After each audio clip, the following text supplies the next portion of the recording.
के संविधान की एक गहन पड़ताल करने वाले हैं।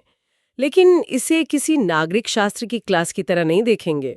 नहीं, आज हम इसे एक आर्किटेक्ट की नज़र से देखेंगे। इसका ब्लूप्रिंट समझेंगे, इसकी नींव देखेंगे और ये जानने की कोशिश करेंगे कि इसकी आत्मा में कौन से विचार बसे हैं। हमारे पास कुछ स्रोत हैं जिनमें संविधान के अलग अलग हिस्से हैं, सबसे ज़रूरी अनुच्छेद हैं, अनुसूचियां हैं और यहाँ तक कि इसकी प्रेरणा कहाँ कहाँ से मिली उसकी भी पूरी लिस्ट है। तो हमारा मिशन है इस विशाल दस्तावेज की बनावट को परत दर परत खोलना, ये समझना कि इसका ढांचा कैसे खड़ा किया गया, इसके अंदर वो कौन सी नसें हैं जिनमें असल ताकत बहती है और आखिर में ये पता लगाना कि ये सारे शानदार विचार दुनिया के किन कोनों से आके यहाँ एक साथ मिले हैं। तो चलिए शुरू करते हैं। सबसे पहले बात करते हैं संविधान की बाहरी बनावट की, उसके ब्लूप्रिंट की। हमारे स्रोत में एक तालिका है 4.1 संविधान के भागों पर एक नजर। ये तो किसी किताब की विषय सूची जैसी लग रही है। हाँ, एक तरह से है भी वही। इसमें 22 भाग हैं। शुरुआत होती है भाग 1 से, संघ और उसका क्षेत्र, मतलब कि भारत क्या है। फिर भाग 2 नागरिकता, यानी भारतीय कौन है। और फिर सीधे भाग 3 मौलिक अधिकार। क्या इस क्रम के पीछे कोई खास सोच है? मतलब पहले देश, फिर नागरिक और फिर सीधे उनकी अधिकार? बिल्कुल, ये क्रम बहुत ही सोचा समझा और तार्किक है। आप इसे एक कहानी की तरह देखिए। अच्छा। सबसे पहले आप मंच तैयार करते हैं। देश क्या है, उसकी सीमाएं क्या हैं, ये हुआ भाग 1। फिर आप बताते हैं कि इस कहानी के मुख्य किरदार कौन है, यानी नागरिक, वो है भाग 2। और इससे पहले कि आप ये बताएं कि देश चलेगा कैसे, सरकार कैसे काम करेगी, आप उन किरदारों को सबसे जरूरी चीज देते हैं, उनके अधिकार। उनके अधिकार, भाग 3। ये एक तरह का वादा है कि शासन व्यवस्था चाहे कैसी भी हो, नागरिकों के ये मूल अधिकार उससे भी ऊपर रहेंगे। इसके बाद सरकार की संरचना आती है। केंद्र सरकार भाग 5 में, राज्य सरकारें भाग 6 में। ये नींव पर इमारत खड़ी करने जैसा है। इसी तालिका में एक दिलचस्प चीज दिख रही है मुझे। भाग 7 के आगे लिखा है हटाया गया। हाँ, ऐसा क्यों? मतलब संविधान का एक पूरा का पूरा हिस्सा ही हटा दिया गया। हाँ, और ये बहुत जरूरी बात है। भाग 7 का ताल्लुक उन राज्यों से था जो पहले रियासतें हुआ करती थीं।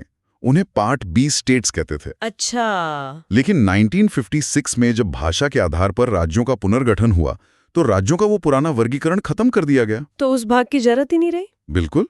इसलिए 7वें संशोधन के जरिए इस भाग को ही हटा दिया गया। और ये इस बात का सबसे बड़ा सबूत है कि संविधान कोई पत्थर की लकीर नहीं है। मतलब ये कोई ऐसी चीज नहीं है जिसे बदला नहीं जा सकता। नहीं, ये तो कमाल की दूरदर्शिता है। मतलब संविधान बनाने वाले ये जानते थे कि भविष्य के भारत को ऐसी चीजों की जरूरत पड़ सकती है जिसकी वो उस वक्त कल्पना भी नहीं कर सकते। बिल्कुल। वे जानते थे कि देश बदलेगा, समाज की जरूरतें बदलेंगी और संविधान को भी उसके साथ साथ बदलना होगा। इसलिए उन्होंने इसे लचीला बनाया। और ये बदलाव सिर्फ कुछ हटाने तक ही सीमित नहीं रहा। नहीं, बिल्कुल नहीं। हाँ, मैं देख रही हूँ तालिका में कुछ नए भाग भी दिख रहे हैं जो बाद में जोड़े गए, जैसे भाग 4A मौलिक कर्तव्य। जी, 1976 में जोड़ा गया। और फिर भाग 9A नगरपालिकाएं और 14A अधिकरण। तो संविधान सिर्फ बदलता ही नहीं बल्कि समय के साथ और बड़ा भी होता गया है। सही पकड़ा आपने। मौलिक कर्तव्य ये याद दिलाने के लिए जोड़े गए कि अधिकारों के साथ जिम्मेदारियां भी आती हैं। और फिर 1992 में पंचायतों और नगरपालिकाओं को संवैधानिक दर्जा देना, वो एक क्रांतिकारी कदम था। क्रांतिकारी कैसे? ये शासन को दिल्ली और राजधानियों से निकालकर गांव और मोहल्लों तक ले जाने की कोशिश थी, जिसे हम कहते हैं सत्ता का विकेंद्रीकरण। यानी सत्ता सिर्फ दिल्ली में सिमट कर न रह जाए बल्कि गांव के सरपंच तक पहुंचे। बिल्कुल। ये तो शासन को जमीनी हकीकत से जोड़ने की कोशिश है। बिल्कुल। ठीक है, तो हमने संविधान का ब्लूप्रिंट देख लिया। अब जूम इन करते हैं, उन नसों को देखते हैं जिनमें असल में खून बहता है, यानी वो अनुच्छेद जो सीधे हमारी जिंदगी को आकार देते हैं। तालिका 4.2 में संविधान के महत्वपूर्ण अनुच्छेदों पर एक नजर दी गई है। मौलिक अधिकारों की बात करें तो ये सिर्फ नियम नहीं बल्कि एक वादा है। एक वादा। स्रोत के अनुसार इसकी शुरुआत होती है अनुच्छेद 14 से, जो कहता है कि कानून की नजर में सब बराबर हैं, चाहे कोई भी हो। फिर ये और भी गहरा होता है। अनुच्छेद 17 जैसी साहसिक घोषणा को देखिए, अस्पृश्यता का अंत। मैं बस उस पल की कल्पना करने की कोशिश कर रही हूँ जब संविधान सभा ने ये लिखा होगा। जी। हजारों साल की एक सामाजिक कुरीति को सिर्फ कुछ शब्दों से खत्म करने का ऐलान, ये कितना शक्तिशाली रहा होगा। बहुत शक्तिशाली। और ये सिर्फ एक भावनात्मक अपील नहीं थी, ये एक कानूनी हकीकत बन गई। इसके बाद अनुच्छेद 19 आता है, जो हमें बोलने की आज़ादी, इकट्ठा होने की आज़ादी जैसी कई स्वतंत्रताएं देता है। और फिर है अनुच्छेद 21, जीवन और व्यक्तिगत स्वतंत्रता का संरक्षण। हाँ, जिसे सुप्रीम कोर्ट ने बार बार अपनी व्याख्याओं से बहुत व्यापक बना दिया है। और इसी में बाद में अनुच्छेद 21A जोड़कर शिक्षा को भी एक मौलिक अधिकार बना दिया गया। जी, तो ये अधिकारों का एक पूरा सुरक्षा कवच है। लेकिन यहाँ एक संतुलन बनाने की कोशिश भी दिखती है। एक तरफ नागरिकों को इतने अधिकार दिए, तो दूसरी तरफ राज्य यानी सरकार की भी कुछ जिम्मेदारियां तय की गईं। मैं राज्य के नीति निर्देशक सिद्धांतों की बात कर रही हूँ। आपने बहुत महत्वपूर्ण मुद्दा उठाया है। भाग 4 में दिए गए ये सिद्धांत यानी डायरेक्टिव प्रिंसिपल्स। हाँ, ये मौलिक अधिकारों की तरह अदालत में लागू नहीं कराए जा सकते। ये सरकार के लिए एक नैतिक दिशा निर्देश या कह लीजिए कि मॉरल कंपास की तरह हैं। मॉरल कंपास मतलब ये बताते हैं कि एक कल्याणकारी राज्य को किस दिशा में काम करना चाहिए, एक लक्ष्य देते हैं। जैसे हमारी सूची में अनुच्छेद 40 है, ग्राम पंचायतों का संगठन, और अनुच्छेद 44 भी है, नागरिकों के लिए समान नागरिक संहिता। ये दोनों तो बहुत अलग-अलग विचार लगते हैं। और यही इसकी खूबसूरती है।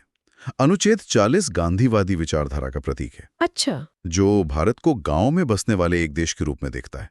वही अनुच्छेद 44 एक आधुनिक उदारवादी विचार है, जहां सभी नागरिकों के लिए व्यक्तिगत मामलों में एक समान कानून हो। तो संविधान निर्माताओं ने ये नहीं कहा कि इसे तुरंत लागू करो। नहीं, उन्होंने इसे एक लक्ष्य के रूप में रख दिया, जिस पर देश को समय के साथ एक आम सहमति बनानी होगी। ये सिद्धांत शासन के लिए एक विजन डॉक्यूमेंट की तरह है। अच्छा, अब शक्तियों के संतुलन पर आते हैं। तालिका में मुझे एक पैटर्न दिख रहा है। अनुच्छेद 72 राष्ट्रपति को क्षमादान की शक्ति देता है, और ठीक वैसा ही अनुच्छेद 161 राज्यपाल को देता है। जी। अब जैसा क्यों लगता है, क्या ये सिर्फ कॉपी पेस्ट है? हाँ, नहीं, ये दोहराव नहीं है। ये भारत की संघीय संरचना का डिजाइन है। संघीय संरचना? हाँ, इसे एक बड़ी कंपनी की तरह समझिए।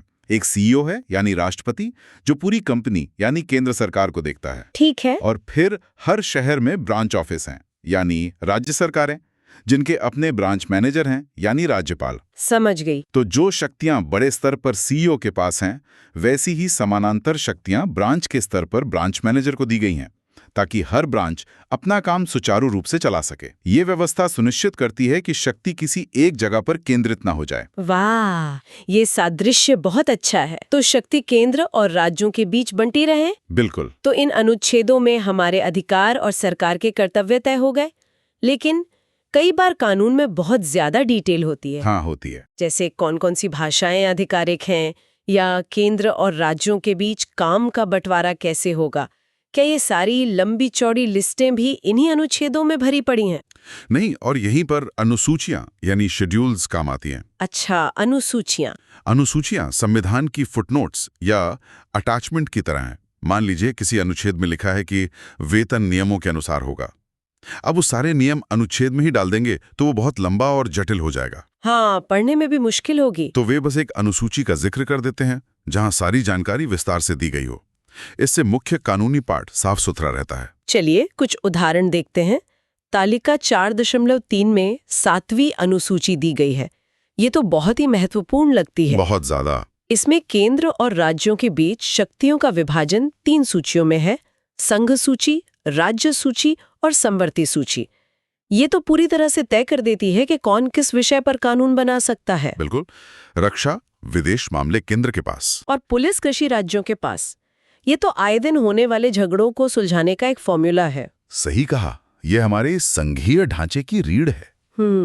इसी तरह 8वीं अनुसूची है, जिसमें भारत की मान्यता प्राप्त भाषाओं की सूची है। और दिलचस्प बात यह है, जैसा कि स्रोत बताता है, कि जब संविधान बना तो इसमें 14 भाषाएं थी। सिर्फ 14? हाँ, लेकिन आज 22 हैं। समय समय पर सिंधी, कोंकणी, नेपाली, बोडो, डोगरी जैसी भाषाओं को इसमें जोड़ा गया। ये फिर से दिखाता है कि संविधान कैसे भारत की विविधता को अपनाता और सम्मान देता है। एक मिनट, ये 9वीं अनुसूची वाली बात बहुत दिलचस्प है। हाँ, वो तो है। स्रोत कहता है कि इसे भूमि सुधार कानूनों को न्यायिक समीक्षा से बचाने के लिए बनाया गया था।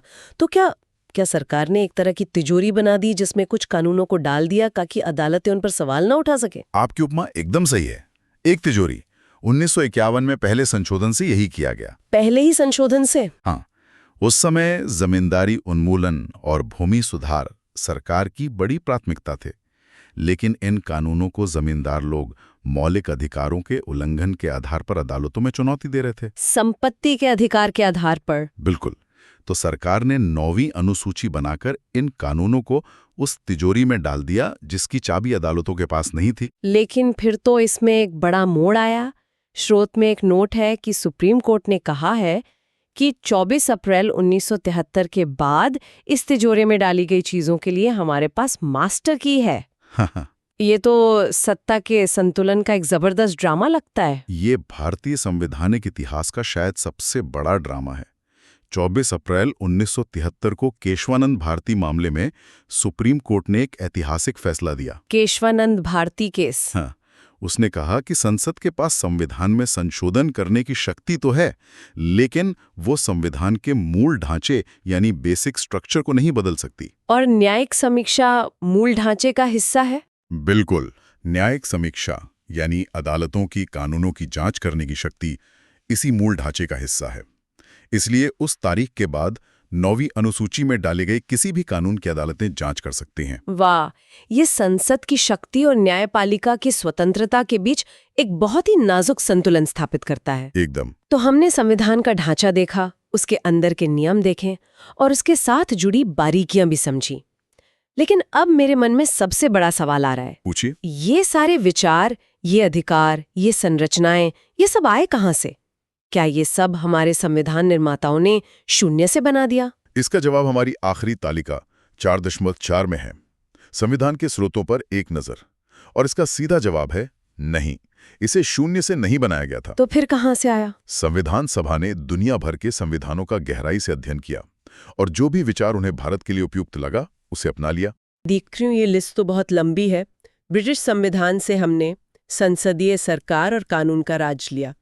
वहीं अमेरिकी संविधान से हमने मौलिक अधिकार और एक आजाद न्यायपालिका का विचार लिया।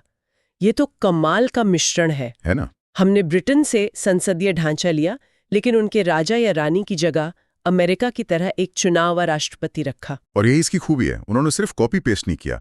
आयरलैंड के संविधान से हमने राज्य के नीति निर्देशक सिद्धांत लिए जिनके बारे में हमने बात की। हाँ। सोवियत संघ के संविधान से मौलिक कर्तव्य और प्रस्तावना में सामाजिक, आर्थिक और राजनीतिक न्याय का आदर्श लिया गया। और फ्रांस की क्रांति का मशहूर नारा स्वतंत्रता, समानता और बंधुत्व, वो हमारी प्रस्तावना की आत्मा बन गया। तो ये तो एक तरह की वैश्विक खिचड़ी है, लेकिन बहुत सोच समझकर पकाई गई। खिचड़ी से बेहतर शब्द शायद होगा चयनात्मक अनुकूलन, सिलेक्टिव एडेप्टेशन। चयनात्मक अनुकूलन? हाँ, संविधान निर्माताओं ने सिर्फ नकल नहीं की। ये जानना जरूरी है कि जब ये विचार लिए जा रहे थे तब संविधान सभा में तीखी बहसें होती थीं। अच्छा। कुछ लोगों का तर्क था कि हम पश्चिम की नकल क्यों कर रहे हैं, हमें भारतीय मूल्यों पर आधारित संविधान बनाना चाहिए। लेकिन डॉक्टर अंबेडकर जैसे नेताओं का मानना था कि अच्छे विचार कहीं से भी आएं, उन्हें भारत की जरूरतों के हिसाब से ढालकर अपनाना चाहिए। उन्होंने हर विचार को भारतीय मिट्टी के हिसाब से ढाला ताकि वो यहाँ की जमीनी हकीकत के साथ काम कर सके। तो आज हमने संविधान की संरचना यानी उसके भाग, उसके मुख्य नियम यानी अनुच्छेद, उसकी विस्तृत सूचियां यानी अनुसूचियां और उसकी वैश्विक प्रेरणाओं यानी विभिन्न देशों के संविधानों पर एक गहरी नजर डाली।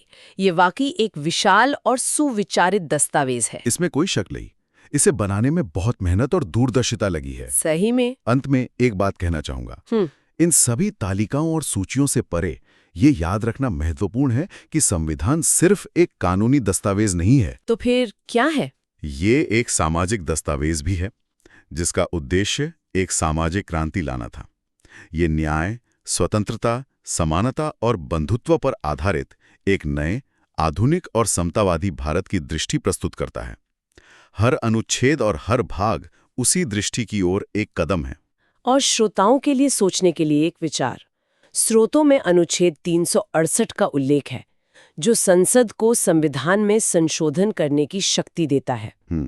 ये देखते हुए कि इसमें पहले ही 100 से ज्यादा संशोधन हो चुके हैं और अदालतों द्वारा स्थापित बुनियादी ढांचे का सिद्धांत भी है जो इस शक्ति को सीमित करता है। देश के भविष्य को आकार देने की असली शक्ति कहाँ निहित है? चुने हुए प्रतिनिधियों में जो पाठ को बदल सकते हैं, या न्यायपालिका में जो इसकी मूल भावना की व्याख्या करती है? ये एक ऐसा सवाल है जो हमारे लोकतंत्र के केंद्र में है।